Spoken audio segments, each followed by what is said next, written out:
My wife abandoned me and our 3 kids for her affair partner. 21 years ago, I came home from a 12-hour shift at the construction site to find my house eerily quiet. No kids running to greet me, no dinner cooking. Just silence and a note on the kitchen counter. The note was brief. I deserve to be happy. This isn't the life I wanted. Don't look for me. F. That's it. That's all Francine left it. Left after 7 years of marriage and 3 kids. Donovan was 5, Shayla was 3, and Quincy had just turned 1. She packed her shit while I was at work, dropped the kids at my mother's house, and vanished to chase her sleazy co-worker Jerome across the country to California. My mother had called me 3 times that day, but I was operating heavy machinery and couldn't answer. When I finally called her back during lunch, she just said Francine had dropped the kids off, saying she had an emergency.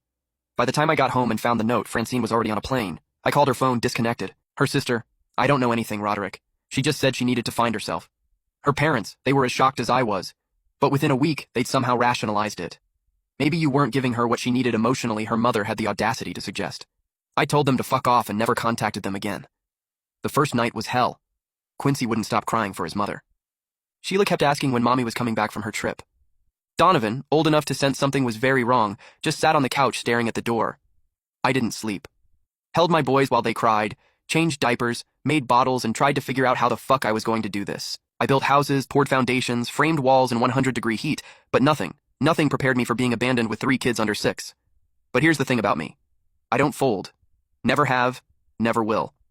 I restructured everything. Switched to the morning shift at work 5 a.m. to 1 p.m. so I could pick up the kids from school and daycare. My foreman, a tough old bastard named Hank, took one look at me that first week and said, "Take whatever time you need, but don't you dare quit. Your kids need you working."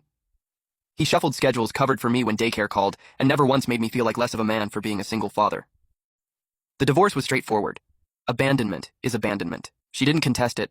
Hell, she didn't even show up. I got full custody, the house, everything.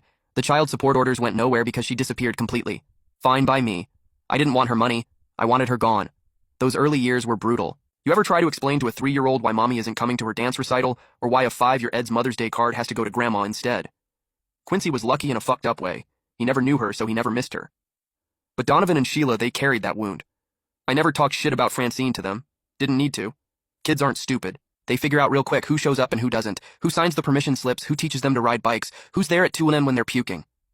That was all me. Dating, forget it. For the first 5 years, my world was working. Kids, period. Any woman who had a problem with that could keep walking. I went on maybe 3 dates in those years, and each time I made it crystal clear, my kids come first, second, and third. Most women said they understood. They didn't. Then I met Marlena. I was at the ER with Sheila. She'd broken her wrist falling off the monkey bars. Marlena was the nurse who treated her. Sheila, 11 at the time, and sharp as a tack, looked at this woman and said, "You're pretty." My dad's single. I wanted to sink into the floor. Marlene just laughed and said, "Well, your dad's pretty handsome himself. But right now, let's focus on fixing that wrist." She slipped me her number on the discharge papers. I waited a week to call. When I did, I laid it out straight. I've got 3 kids. Their mother abandoned us. I work construction. I'm not looking for a mother for them. I've been handling that. But if you're interested in dinner, I'd like to take you out. She appreciated the honesty. We dated for 2 years before I introduced her to the kids. By then, Donovan was 13, Shayla was 11, and Clancy was 9. I sat them down first alone and told them I'd met someone. Donovan's first question, "Is she going to leave?" That gutted me. I told him I couldn't promise what another person would do, but I could promise that no matter what, I wasn't going anywhere.